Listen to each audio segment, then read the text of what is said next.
Los Angeles gets destroyed by tornadoes. New York freezes in 6 hours. A wolf pack attacks cancer patients in Manhattan.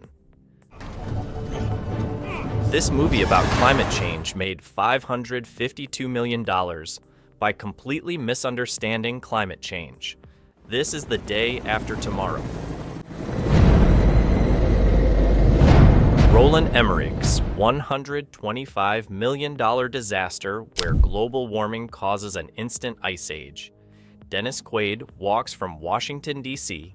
to Manhattan through an Arctic hurricane, and Jake Gyllenhaal fights CGI wolves on a Russian cargo ship frozen in front of the New York Public Library. In 2004, Fox gave the director of Independence Day money to make a serious climate change warning.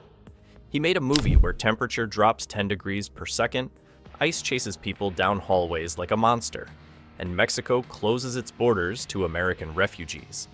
Scientists who watched it needed therapy.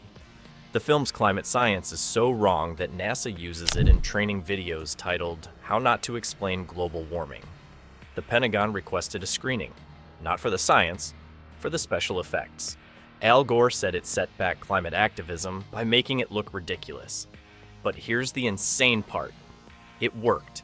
Not at teaching climate science, but at making people feel something about climate change, even if what they felt was completely wrong.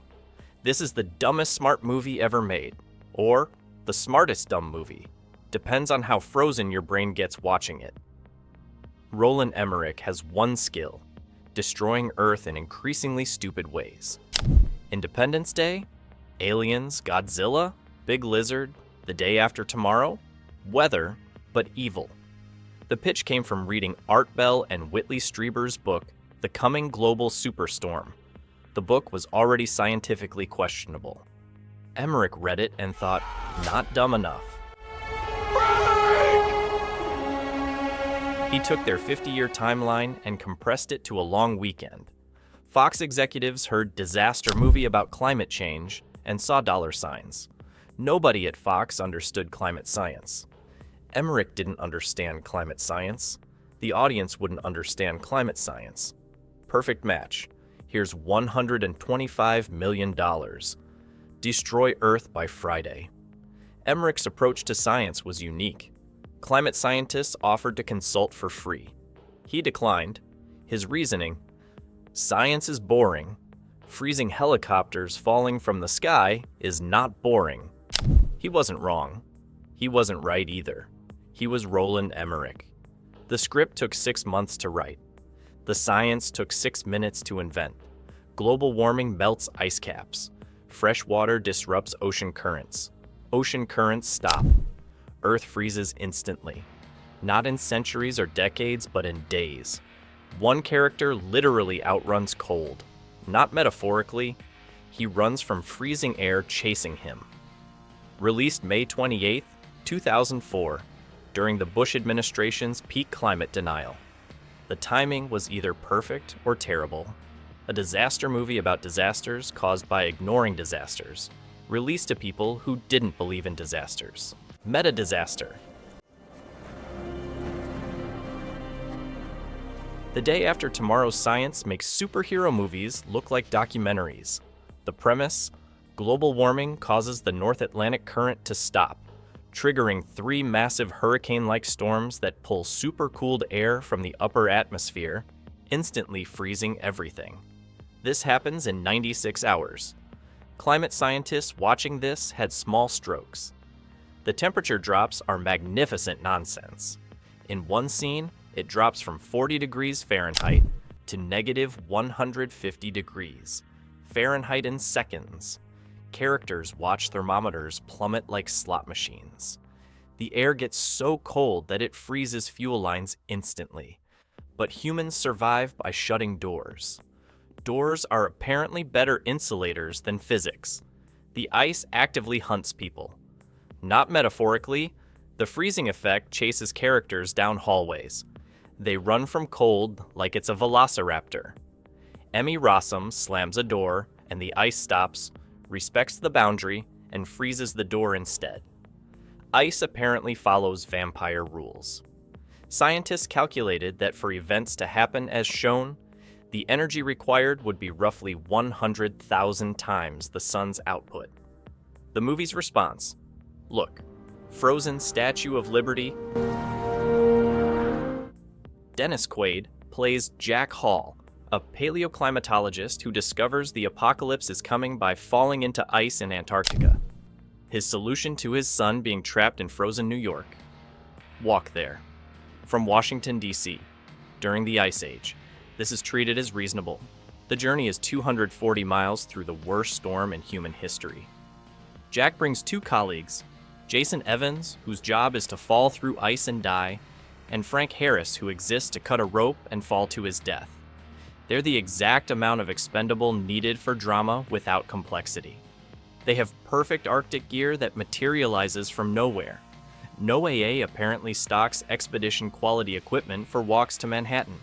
The gear works flawlessly in conditions that would kill actual Arctic explorers in minutes. They look like they're going skiing in Aspen, not traversing the apocalypse. The geography makes no sense. They walk past Philadelphia, which is somehow less frozen than New York despite being further south. They see the Statue of Liberty frozen solid, implying they walked across frozen ocean, but this is never shown. They arrive at exactly the right building in Manhattan, despite the city being covered in 3 stories of snow.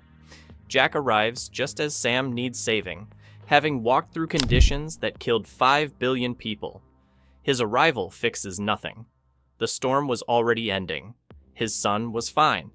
He walked 240 miles to provide a hug. This is the movie's emotional climax. The destruction set pieces.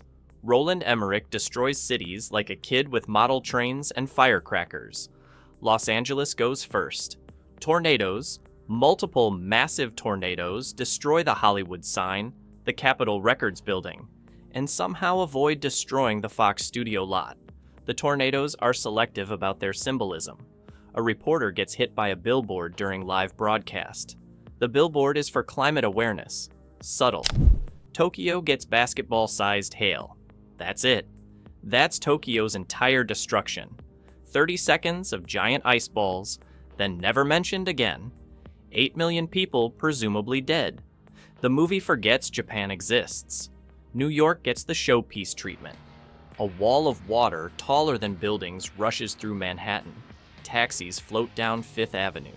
The water reaches the New York Public Library's top steps, then stops, because that's where our heroes are. Then it all freezes instantly, creating an ice city. Windows freeze in artistic patterns. Cars become ice sculptures mid-float. Scotland gets the weirdest death. 3 helicopters flying to evacuate the royal family suddenly freeze mid-flight. The fuel lines freeze, the engines stop, and they crash. But here's the thing. Helicopters don't freeze in air. Air temperature doesn't change that fast. The pilots would freeze before the machines. The movie doesn't care. Frozen helicopters look cool crashing. Delhi is covered in snow. Moscow freezes harder than usual. Brazil gets a mention. Africa is forgotten entirely. Australia doesn't exist. The entire southern hemisphere is plot immune. The wolf attack in Manhattan. Nothing prepares you for the wolves. In the middle of this climate disaster, the movie becomes a monster film. Wolves that escaped from the Central Park Zoo during flooding have survived the ice age that killed millions of humans. They're living on a Russian cargo ship that floated into Manhattan and froze in front of the public library. Our heroes need penicillin for a sick child. The medicine is on the ship. The wolves are also on the ship. What follows is 10 minutes of Jake Gyllenhaal and Emmy Rossum being chased through corridors by the worst CGI wolves in cinema history. These wolves move like video game enemies from 1997. They navigate the ship's interior like they have blueprints. They're simultaneously starving, hence attacking humans, and well-fed enough to be picky. They chase the pretty people, ignore others. The solution? They trap a wolf in the ship's kitchen and escape. The wolf respects the closed door. These are very polite apocalypse wolves. They could easily break through, but they understand narrative structure. The New York Public Library burns. Books. The New York Public Library becomes humanity's last bastion through the power of irony and metaphor. Students on a field trip take shelter there as Manhattan freezes. They must burn books to stay warm. The symbolism is so heavy, it gives you a concussion. Burning knowledge to survive the ignorance that caused the disaster. Every screenwriting professor uses this as an example of something. They have a philosophical debate about which books to burn. Tax law goes first. Everyone agrees. Someone saves the Gutenberg Bible because it represents the dawn of the Age of Reason. They're burning books while discussing the importance of preserving books while burning books. It's like Inception, but stupid. Jake Gyllenhaal's Sam is there with Emmy Rossum's Laura, who gets blood poisoning from a cut because the movie needs medical drama during climate drama. Their romance develops while billions die outside. They discuss the future while the future ends. Young love blooms in the ashes of civilization. It's beautifully stupid. The vice president learns a lesson. The movie's politics are as subtle as its science. The vice president is obviously Dick Cheney. He's even played by Kenneth Welsh doing a Cheney impression. He denies climate change, mocks scientists, and prioritizes economy over environment. He's every climate denial talking point in a suit. His transformation is the movie's political wishful thinking. After the climate apocalypse kills millions, he admits he was wrong. On live television, from Mexico, because the US government fled south. He literally apologizes for ignoring science while Americans die from ignored science. The president dies off screen. Just mentioned in passing. The president didn't make it to Mexico. That's it. The most powerful man in the world freezes to death between scenes. The vice president becomes president in exile in Mexico. Nobody dwells on this. Constitutional crisis during ice crisis. Mexico closes its borders to American refugees. The irony is delivered with a sledgehammer. Americans fleeing to Mexico for survival. Mexico having the power to refuse. The movie thinks this is clever commentary. It's actually just role reversal as disaster porn. After millions die.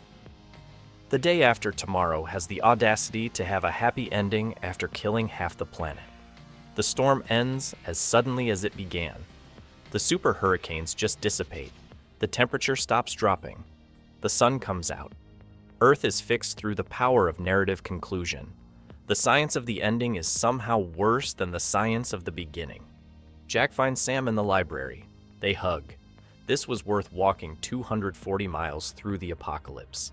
Other survivors emerge from buildings like it's the end of a snow day, not the Ice Age.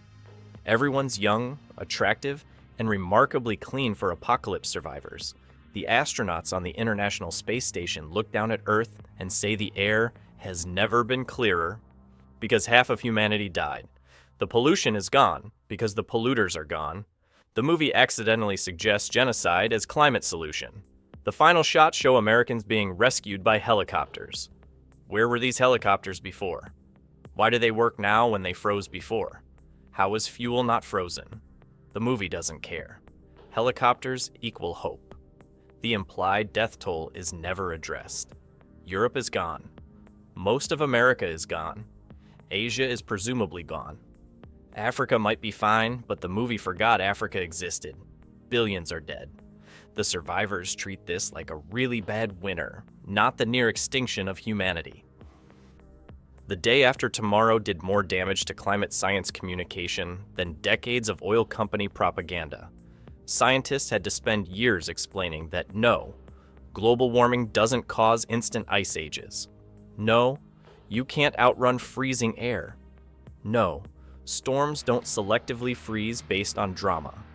The movie created more climate confusion than climate awareness. Schools showed it in science classes. Teachers had to spend entire periods explaining what was wrong, which meant explaining the movie more than actual climate science. It became anti-education through education. The box office success, $552 million worldwide, proved that climate disaster sells better than climate science. Every subsequent climate movie copied this formula. Impossible disaster. Family drama. Ignore science. Add monsters if needed. The template for being wrong successfully was established.